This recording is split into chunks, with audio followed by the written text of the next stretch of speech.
Hi, how are you today?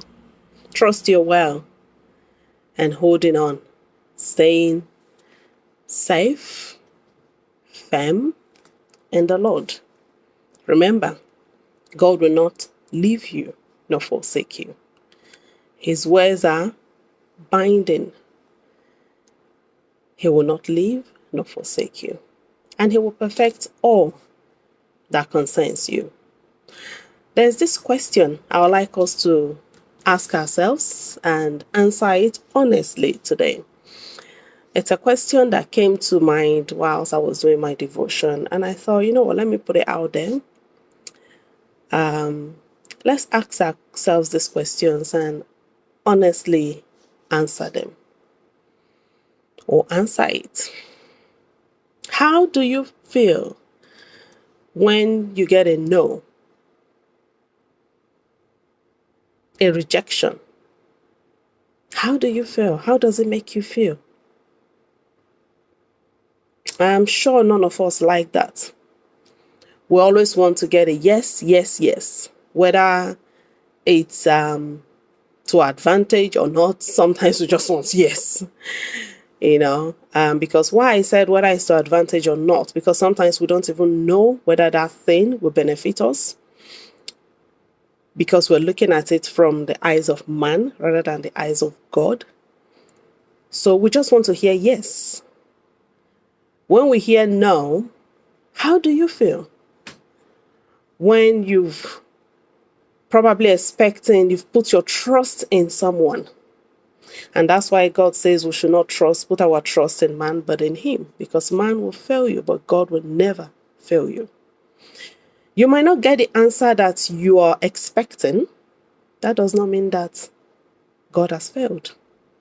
It does not mean that God has not answered your prayers.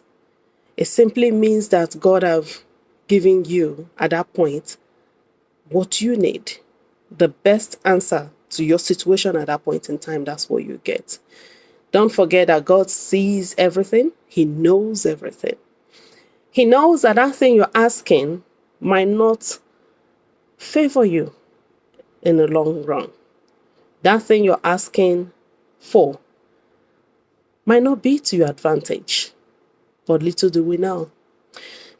All we know is I want this, I want that, I want that. And God give, give, give, give, give.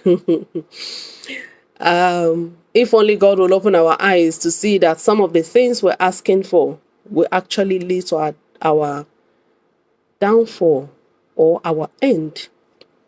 We won't even ask for those things. So the question once again is, how do you feel when you get a no or a rejection? How do you feel? While you're thinking about that, think about it also. How does God feel when He gets a no or a rejection from us? Imagine if you feel bad. If you feel bad, imagine how God feels. Your creator, the creator of the universe. He says, go right. And you say, no, I want to go left because you think you know best. So how do you feel when you get a no? How you feel, multiply that by 100%.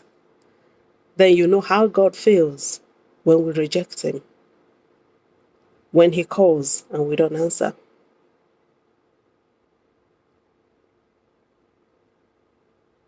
Imagine how painful that is. I know how I feel when I get a no.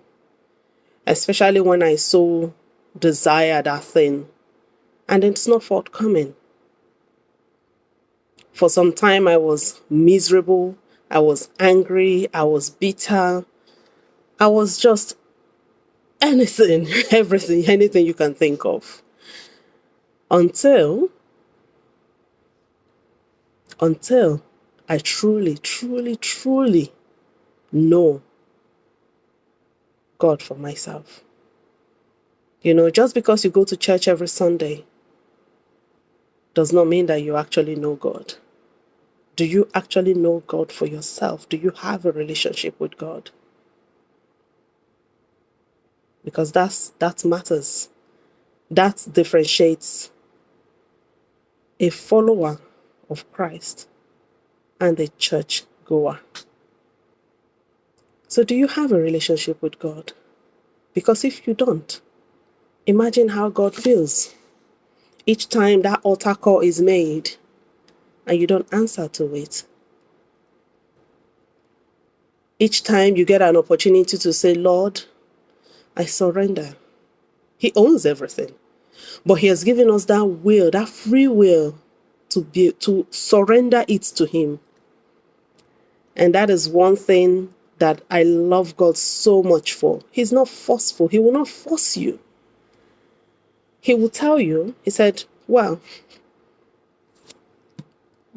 this is it. Life, death, the choice is yours. But choose life if I were you. The choice is ours, really, what we choose. God will not force us. He will not make us. But he would love for us to choose life, for us to serve him wholeheartedly. So once again, how do you feel when you get a no or rejection? Multiply that by 100 and know how God feels if you've not truly answered that call. Do you have a relationship with God? If not, it's never too late. Examine your heart and know if you truly, truly have a relationship with God. Can you boldly call him Father?